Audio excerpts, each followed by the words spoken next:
Slovensko je v regióne jasným lídrom, čo sa výroby aut týka. Napriek tomu kupujeme staré a ojazdené autá zo zahraničia. Na zvýšený dopyt už stihol zareagovať trh s ponúkanými ojazdenými autami. Na začiatku novej sezóny evidujeme výrazný rast ponuky ojazdených vozidiel, pričom tieto vozidlá jemne mladnú a zároveň stúpa ich ponúkaná cena.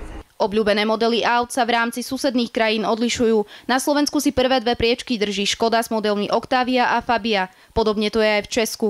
Na rozdiel od nás, v Poľsku a v Maďarsku s jasným prehľadom dominuje v rebríčku Opel Astra. Jediné tri modely, ktoré sa vošli do top 10 vo všetkých 4 krajinách sú Volkswagen Passat, Ford Focus a BMW 3. Kým Slováci sú ochotní na ojazdené auto minúť v priemere 12 000 eur, naši susedia, Česi, Poliaci a Maďari.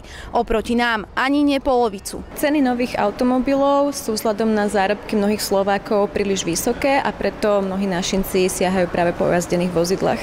Cena odráža kvalitu, preto parkujeme doma väčšinou autá staršie, ktoré majú do 10 rokov. Naši susedia ale nemajú problém kúpiť si ešte oveľa staršie ojazdeniny.